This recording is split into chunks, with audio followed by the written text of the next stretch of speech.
Hello प्यारे बच्चों, कैसे हैं आप सब। आशा करती हूँ आप सब अच्छे होंगे। आज मैं आपको कक्षा 7 का अध्याय नंबर 1 पढ़ाने जा रही हूँ, जिसका नाम है आज उठा मैं सबसे पहले। ये कविता लिखी है हरिवंश राय बच्चन जी ने, जो कि बहुत बड़े कवि थे।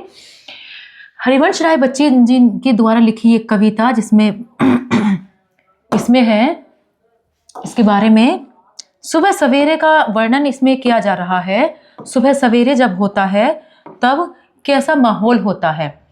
तो आज उठा मैं सबसे पहले आज सुनूंगा, हवा सवेरे की चलने पर हिल पत्तों का करना हर हर, देखूंगा पूरब में फैले बादल लाल सुनहले। सुनहले का मतलब होता है सुनहरे यानी कि आज मैं सबसे पहले उठूंगा और सबसे पहले सुनूंगा जो भी सुबह की हलचल होती है जो भी सुबह की हलचल होती है, चाहे वो सुबह जब हवा चलती है तो जब पत्ते चलते हैं, पत्ते लहराते हैं, तो वो सुबह के समय वो पत्ते किस तरह लहराते हैं। जब हवा चलेगी और सरसर पत्ते हिलेंगे तो पत्तों का हिलना मैं देखूंगा। जब मैं पूरब में बादल फैलेंगे तो पीले पीले और लाल लाल रंग के सुनहरे बादल को मैं देखूंगा। पूरब में किस तरह पीले और लाल सुनहरे बादल फैले हुए हैं। आज मैं सुबह सवेरे उठकर ये सब कुछ देखूंगा। आज उठा मैं सबसे पहले आज सुनूंगा, चिड़िया का डैने फड़फड़ा कर, चहक कर उड़ना फर फर, देखूंगा पूरब में फैले बादल पीले लाल सुनहले। सुनहले है लेकिन मतलब सुनहले का मतलब सुनहरे होता है।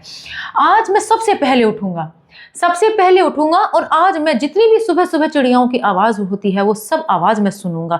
किस तरह चिड़िया चहचहाती है, किस तरह चिड़िया अपने पंखों से फड़ फड़ करके उड़ कर इधर उधर एक डाली से दूसरी डाली पर उड़ के कैसे वो उड़ती है, चहचहाती है। आज मैं सब कुछ देखूंगा। आज मैं पूरब में फैले बादल भी, जो कि लाल और पीले सुनहरे रंग के जो बादल होते हैं, आज मैं उन्हें भी देखूंगा।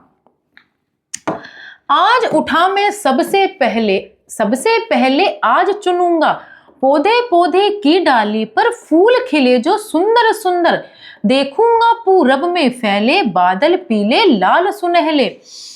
आज मैं सबसे पहले उठूंगा जब मैं चिड़ियाओं का चहचहाना, चिड़ियाओं का इधर से उधर, पत्तों का इधर से उधर, पत्तों का हिलना डुलना, और उसके बाद चिड़ियाओं का चहचहाना, चिड़ियाओं के पंखों का फरफराना, और उसके बाद फिर मैं क्या चुनूंगा, पौधों की डालियों पर जो सुंदर सुंदर फूल, सुंदर सुंदर फूल जब सुबह सुबह खिल कर आते हैं, तो आज मैं सुंदर सुंदर फूलों को चुनूंगा और सुंदर सुंदर खिले हुए फूल को देखूंगा और पूरब में फैले लाल पीले सुनहरे बादल देखूंगा। आज उठा मैं सबसे पहले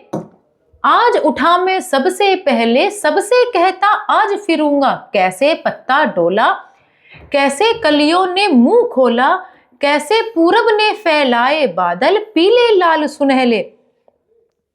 आज मैं सबसे पहले उठूंगा और आज सबसे ये कहता फिरूंगा कि किस तरह पत्ता डोल रहा है, किस तरह कलियां अपना मुंह खोल रही हैं, कलियों का मुंह खुलता है तो फूल किस तरह खिल रहे हैं, कैसे ये सब काम हो रहे हैं। आज मैं सबसे कहता फिरूंगा कैसे पूरब में पीले और लाल रंग के सुनहरे बादल छाए हुए हैं। आज मैं सब कुछ ये सब कहूंगा और कैसा सुबह का वातावरण है, सब कुछ कहूंगा। तो यहाँ कवि ने हमें संदेश दिया है कि हमें भी सुबह का माहौल देखना चाहिए। सुबह जल्दी उठकर किस तरह पक्षी चिड़िया ये सब क्रियावान हो जाते हैं, तो हमें भी उन्हीं की तरह क्रियावान होना चाहिए, सक्रिय होना चाहिए और हमेशा एक्टिव बने रहना चाहिए, सक्रिय रहना चाहिए। ठीक है, तो इसके बारे में हमें कवि ने संदेश दिया है। कवि सुबह उठने पर किस दृश्य के बारे में बात कर रहा है, तो कवि हवा चलने पर पत्तों का हिलना, सुबह होते ही हवा से सबसे पहले बात कर रहा है। सुबह उठते ही सवेरे हवा से पत्तों के हिलने की बात कर रहे हैं कवि, सबसे पहले उठते ही। दूसरा क्वेश्चन है, पूरब में कवि ने क्या देखा, तो पूरब में कवि ने लाल पीले सुनहरे बादल देखे। लाल पीले सुनहरे बादल देखे। कवि सबसे पहले क्या सुनने की बात कर रहे हैं? तो चिड़िया के पंखों का फड़फड़ाना, चिड़िया के पंखों के फड़फड़ाने, चिड़िया के पंखों का फड़फड़ाने की बात आज कवि सबसे पहले कर रहे हैं, सुनने की बात कर रहे हैं। फड़फड़ाना, चिड़िया के पंख कैसे फड़फड़ाते हैं, कवि सबसे पहले ये सुनने की बात कर रहे हैं। कवि सबसे पहले क्या चुनने की बात कर रहे हैं? तो जो कलियों ने मुंह खोला है, सुंदर सुंदर फूल जो डालियों पर खिले हैं, उन्हें चुनने की बात कर रहे हैं। कवि सबको क्या बताना चाहते हैं? कवि सबको बताना चाहते हैं कि हमें उन्हीं की तरह ऊर्जावान और क्रियाशील रहना चाहिए।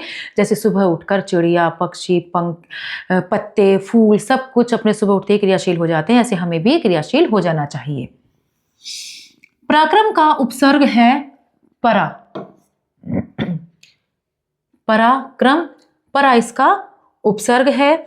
दूसरा है दिग्गज का संधि विच्छेद, तो दिग्गज ये इसका सही संधि विच्छेद है। किस शब्द में? रे, तो वृक्ष में रे का प्रयोग नहीं है। अनुकूल का प्रतिकूल इसका विलोम है। आगे है चिड़िया का डैने चहक चहक कर, तो चिड़िया का डैने यहां पर है इसका ये चिड़िया का डैने फड़फड़ाकर, फड़फड़ाकर, चहक चहक, उड़ना फरफर। तो इस तरीके से यहां पर ये पूरी कविता हमारी हो जाएगी। चिड़िया का डैने फड़फड़ाकर,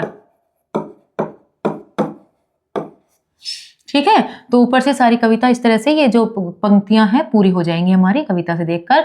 नीचे दिए गए वाक्यों को किताब के अनुसार क्रम से लगाइए। तो सबसे पहले है पत्तों ने किया हर हर, सबसे पहले घ है। उसके बाद चिड़िया ने डैने फड़फड़ाए, फिर ड़ है। उसके बाद कै गै, कै के बाद और कै, ये आपस में इस तरह से क्रम से हैं। निम्नलिखित पद्यांश को पढ़कर दिए गए प्रश्नों के उत्तर दीजिए। आज उठा मैं सबसे पहले, सबसे कहता आज फिरूंगा, कैसे पत्ता डोला, कैसे कलियों ने मुंह खोला, कैसे पूरब ने फैलाए बादल पीले लाल सुनहले। कवि सबसे पहले क्या क्या बताना चाहता है? कवि सबसे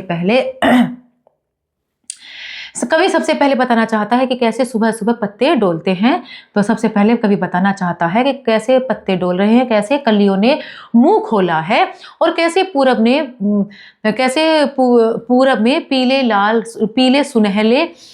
पीले सुनहरे बादल फैले हुए हैं। तो कवि सबसे पहले ये बताना चाहता है पूरब में क्या फैला हुआ है। पूरब में लाल पीले बादल सुनहरे फैले हुए हैं। कविता के कवि का नाम हरिवंश राय बच्चन है।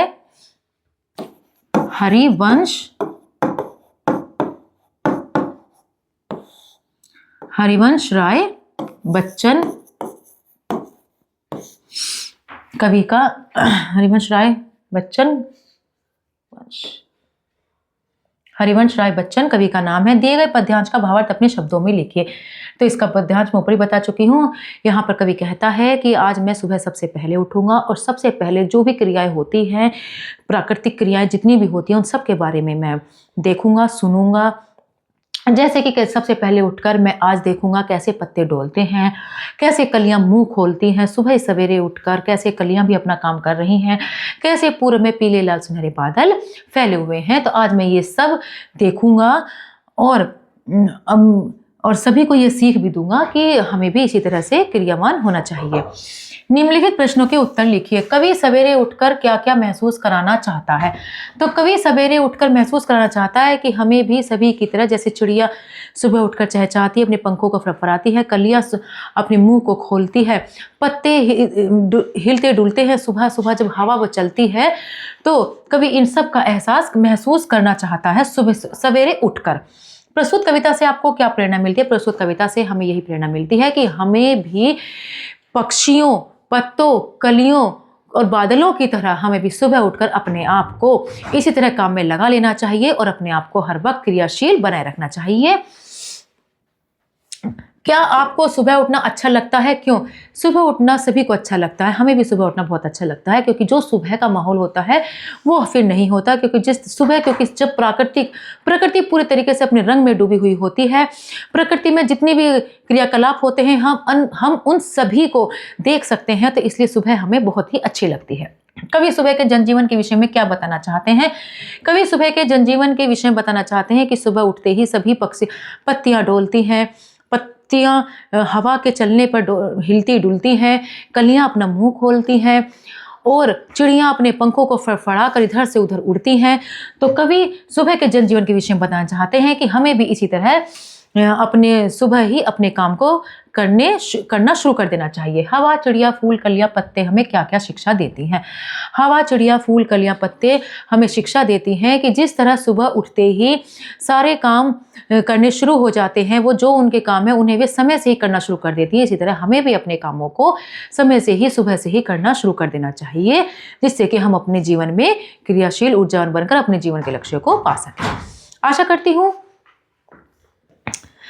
आशा करती हूँ आपको यह अध्याय अच्छे समझ में आया होगा। मिलते हैं अगली कक्षा में। धन्यवाद।